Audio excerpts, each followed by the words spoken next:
Alright guys, thank you for clicking on the video today. This is a very exciting video for me because after almost a year from putting my car back to stock for the state ref, I'm finally getting it back to the way I like it, the way it was. So it's a good feeling. So today we're going to be going from stage 3 to stage 4. So this is going to be the last stage for this car. And if you haven't seen the previous stage videos, I will link them up here and down in the description. But just to quickly recap, we did stage 0, which was stock components, tune, see how much power you get. Stage 1, which was we installed this Cobb SF intake. And then stage 2, we did intercooler. And then we installed the 3-inch downpipe. And stage 3, we did turbo inlet, air oil separator, fuel rails, fuel injectors, AN fuel lines, aftermarket fuel pressure regulator, ethanol content sensor, and E-Flex Fuel Technologies flex fuel computer.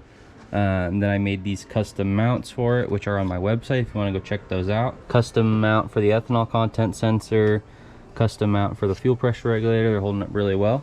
And then I also did TGV deletes, and these are also something I sell on my website, so go check that out as well. So that's where we are as of right now. So stage 4, we're going to wrap up all the engine modifications, and then we can get back to doing some other race car related stuff to the rest of the car. This is what's going in for stage 4.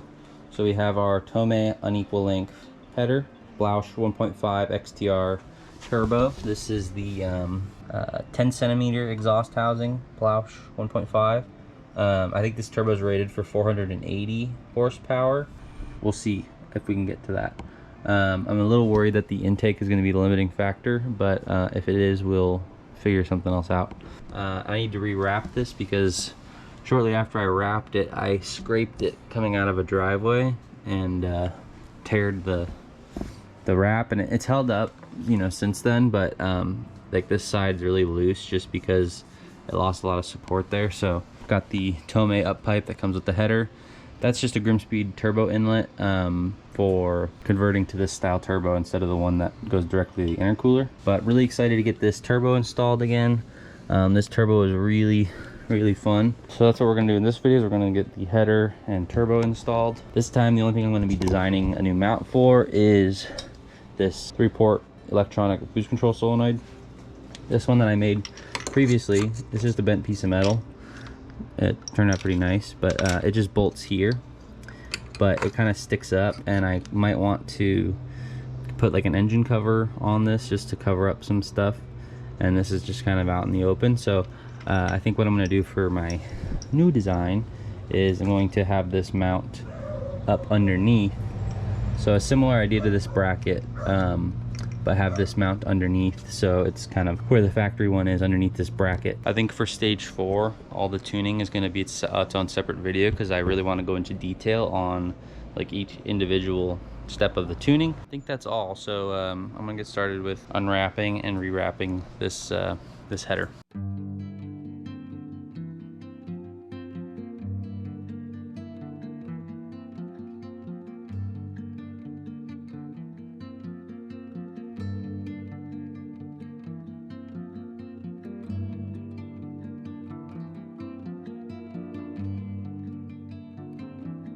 Alright, so I got it all unwrapped.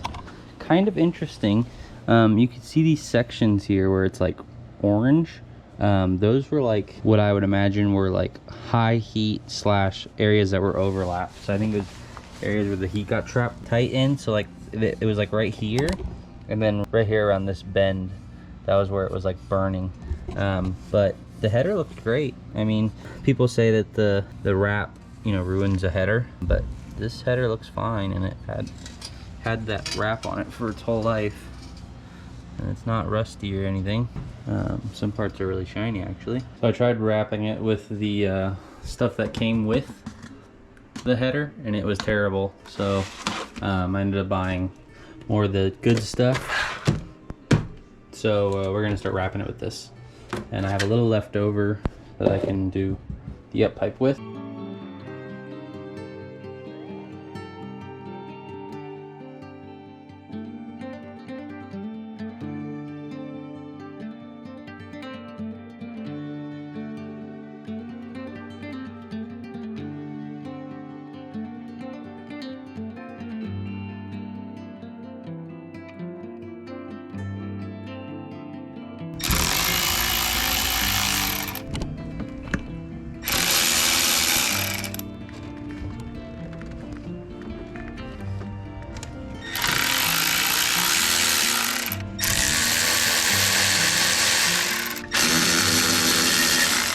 All right, so I got the turbo exposed for the most part. So what the plan is going to be, when I take this turbo out, it's gonna make a really big mess with coolant. So we're going to take the exhaust system off first. But in order to do that, we need to unbolt the turbo from the up pipe and the up pipe from the mounting bracket there. And in order to do that, I need to unbolt the downpipe to get to a bolt that's like directly below the downpipe. I don't think the downpipe needs to come out. I think it just needs to come like unbolt so it can slide back a little bit. And then that should give me enough room to get the new turbo in and out. So once that's all disconnected, I'll go underneath the car, pull out the stock manifold, we'll remove the turbo, new turbo in, new header in, just basically the reverse of that procedure. And then we will get the boost control solenoid lines routed. This is when you Rust Belt guys are gonna be jealous of my California Subaru. Watch this. Ooh. Oh wow, piece of cake.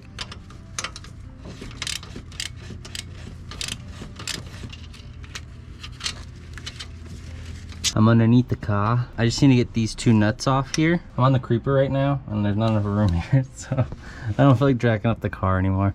But I'm gonna get those two bolts out and then this downpipe should slide back. All right, so the downpipe did have to drop down. I didn't take it out, I just left it down there. But now you can see that bolt down there, those two bolts, those need to come out along with that one and then that one down there. And then we can go underneath and get the up pipe out, and then the turbo will be ready to come out shortly after.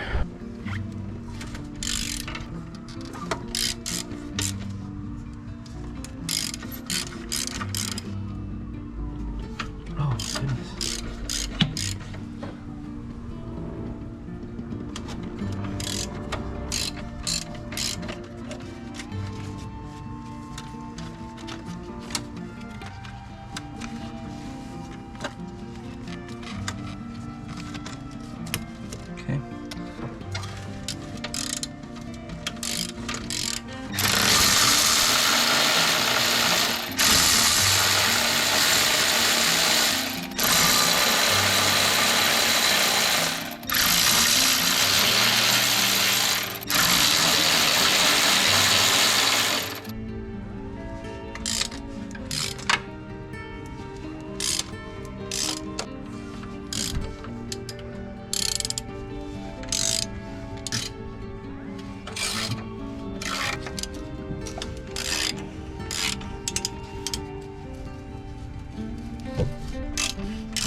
Yeah, when I was putting my car back to stock, I didn't have the right gasket to go in there, so I used one of the gaskets for this one right here and cut the ends off of it, and it worked. It didn't leak or anything, so.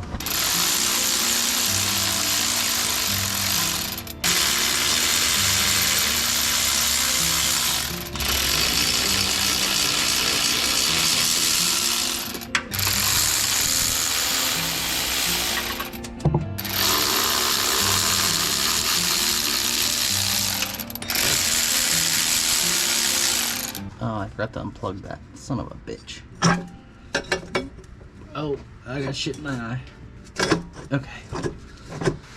Oh, shit. No. I wasn't ready. Forgot to take the O2 sensor out. Got ahead of myself. I believe I put anti-seize on this one last time, so it'll be easy to take off.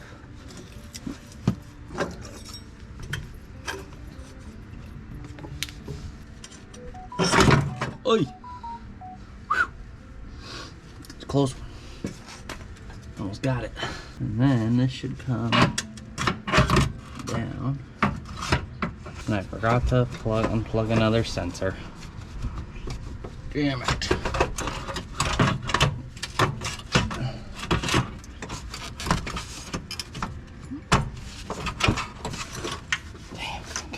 So not that you need to do this, but I just want to plug another one of my products I'm selling.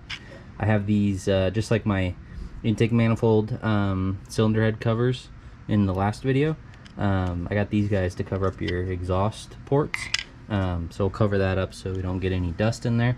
And it comes with the hardware too. So swspeedco.com, go check it out.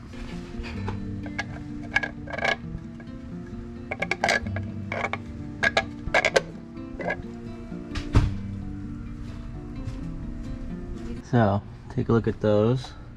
Now with these in place, I won't have to worry about any debris getting into my engine. So obviously these aren't necessary right now because the engine is in the car, and these aren't, you know, gravity's not going to put debris in here, and the car's not going to sit for a long period of time with those open. So these aren't necessary right now, but I just want to plug my products. So these ones will be good for if your engine's on a stand, you're doing some work on it. You don't have an exhaust manifold on it, it'll keep debris from going into your engine when it's on a stand, and it's a lot more sturdy than some painter's tape. So if you'd like a set of these, go check them out on swspeedco.com. Pick yourself up a pair. So now that all the exhaust stuff is out, we can take the turbo out, but we still need to disconnect a few things, mainly the coolant lines, the turbo inlet, and the hoses that go to the wastegate and the turbo. This bottom coolant hose right here, it's gonna make a lot of coolant come out. And if I remember correctly, this made a pretty good plug last time. So I'm gonna pull that off and try to plug it with that real quick. Hose clamp, it's undone. Oh shit, there was coolant in it. See, I knew this was gonna make a mess. The lower one is the real messy one. It's like an inevitable mess. There's no stopping it. It's just, it happens. Get this ready.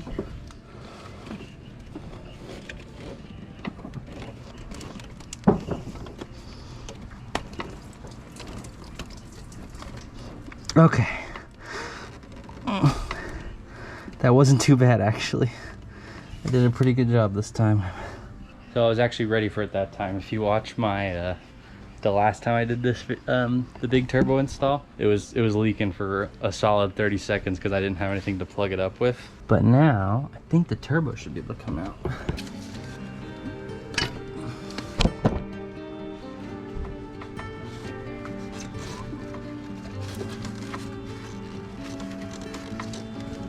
Come on. God damn, there's so many hoses.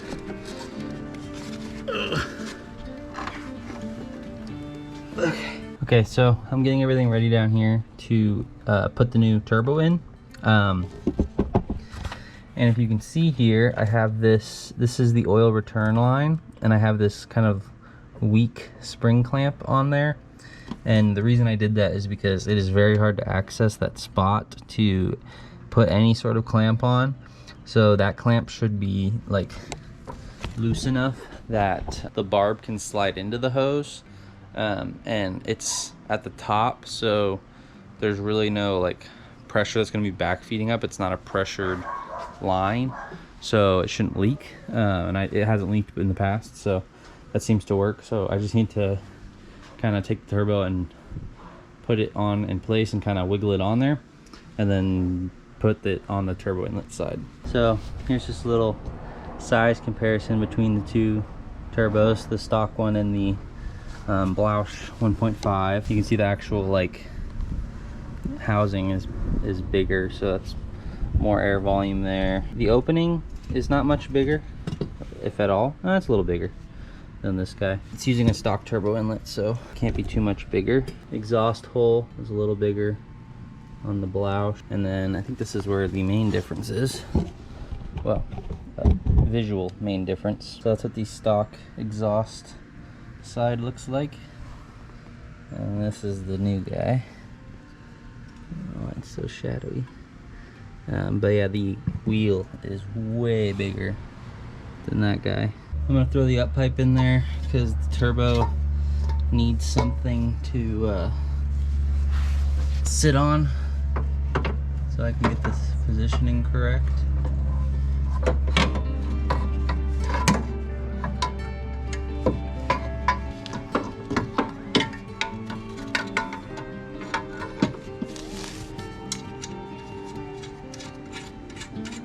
Okay, so that took a very long time. That was probably like an hour and a half of struggling. Turbo is in. I still need to tighten stuff up, but it is, for the most part, in place. What I ended up having to do is I took out the main 4 bolts that bolt the TGVs and the intake manifold onto the engine. I unbolted those so that I could have a little bit of movement in the manifold, because, so if you can see down there, you can see how much forward the TGV is, but this turbo inlet, it like hits the TGV and it keeps it from lining up, sliding onto the turbo, so it's like pretty much impossible to get it on. So I had to loosen that just to give me enough wiggle room to squeeze it on there, but it's all good now. I'm just gonna start continuing going with this, try to get the turbo situated, and then we can move back on down to the bottom. I'm very tired. A couple other things I wanted to mention to get this big turbo in. There's a couple tricks, so I just wanted to go over those real quick. Like I said, unbolting the intake manifold at the TGVs makes it a lot easier to get the turbo inlet to connect, so that's one good tip. Also, I don't know if it's like this with all big turbos, but do you see that nut right there? So this nut, because of how large this exhaust housing is, you can't put a socket on that nut. So I bought a crow's foot set from Harbor Freight. These are what they normally look like, and I cut it to look like this, and that allows me to tighten that that one nut. I can show you how I do that. And this is just a cheap crow's foot set that I bought from Harbor Freight, so I didn't mind cutting it up. You can see the nut. I put it in like this, and I can put it on the nut, and then I can tighten it and torque it down this way, and this angle makes it so that it doesn't hit there and it doesn't hit there, and I can get a full rotation on it, no issues. That's another good trick.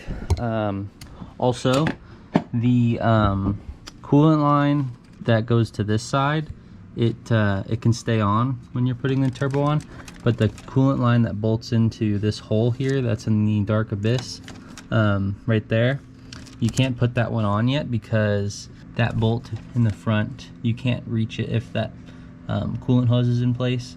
So the coolant hose needs to be installed after the turbo's bolted down and torqued down, which is what I'll be doing next. Other than that, I'm pretty sure that's all the like little tricks you need for the turbo. It's not easy, but with some persistence you can get it done. All the turbo related stuff up top is done. Bunch of hoses in the way. All the coolant lines, oil lines are hooked up. I just need to pull them in the boost control solenoid, but I'm gonna do that once the car is back on the ground, because it's up in the air, so it's a little hard to get in here. So once that's down, I'll figure that out. But that being said, now is going to be the best time to get the rest of the exhaust stuff put back together. So I'm going to pop down here, put the downpipe back in, and then we'll put the new Tomei Unequal Length Header up in here.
I don't want to spend too much time on this, but I finished designing the Mac 35A boost control solenoid mount, and I'm quite happy with how it turned out. So this kit right here is for sale on my website, and this is going to allow you to mount one of these boost control solenoids.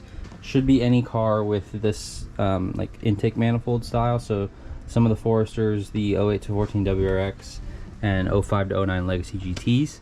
If you look at like companies like Grimspeed or Cobb, they sell these boost control solenoids and they just have like a Cobb or Grimspeed label on it instead. And they come with these fittings that are like super low profile, and I cannot find those fittings for the life of me. Like I found them once and bought them for the previous setup that I was running, but I cannot find them anymore. These solenoids are relatively cheap, but when you buy them from Grimspeed, they charge you a lot of money for putting this connector on there, which you can buy from iWire for like $4 or $5 or something. And then the fittings that are special that apparently you can only get from those companies. But I wanted to make something that worked with fittings that you can go to, you know, a hardware store or just buy these online. So these are just 1/8 inch NPT, 1/4 inch barb fittings. They're not the low profile ones, but I wanted it to work with these guys. So yeah, like I said, this this kit right here, it doesn't include the valve, but this kit right here with all the hardware is going to be for sale on my website. If you want to get one of these, go check it out. And I have lots of other stuff on my website. And it's probably better to put the fittings on here, but I need to do a test fit to see which orientation the fittings need to be facing to fit good. So this has heat set inserts in it for mounting hardware. So I just put that on there. Whoops. We'll put the bolt in. It's Allen key. And it just threads in. And let me find the other one, wherever it went. Damn it. It went missing. Didn't come out the other side. Got another bolt. So they just thread in there. These heat set inserts are really nice when you get them lined up. But you don't have to worry about stripping threads out or pulling the inserts out. You can crank these down pretty good. I mean, you don't need to go crazy with them, but you also don't need to be like too gentle.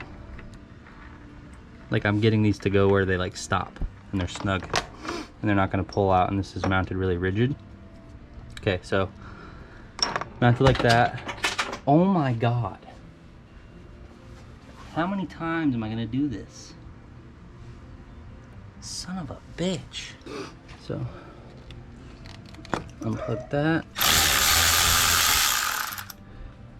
remove the old boost control solenoid.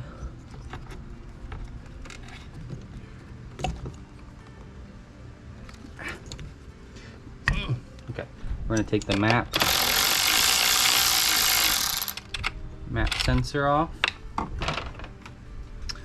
and unplug that. And now here's what we're going to do. So this mount relocates the boost controller to where the map sensor was mounted. And we got a new nut there. Oh my god, how many times is this going to happen? Oh my god. Okay, snug that down. Solid. So now we're going to grab our map sensor and you put it on this piece. There's a little post there that holds the end, and then this end you put the bolt through and it threads into this other heat set insert. And I kind of am just making sure this is pushed upward. Now that's on there, and then this can be plugged in there. And then this, we might need to get a longer hose, or it might, yep, that mounts right there. This mounts there. So now I just need to decide what angle I want the fittings to be.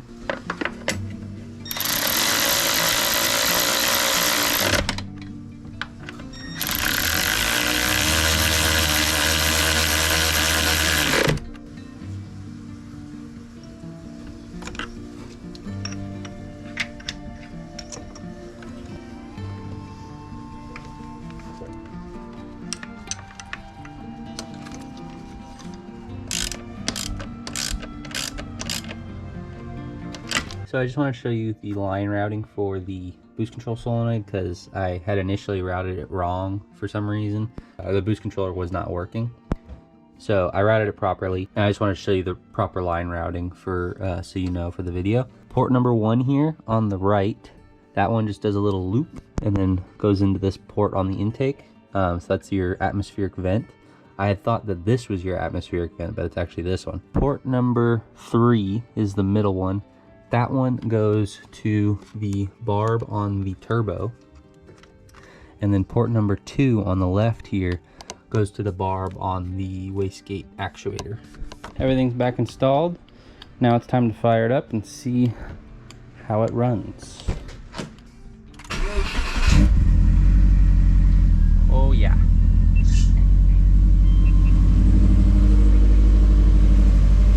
That header makes it much louder than I remember.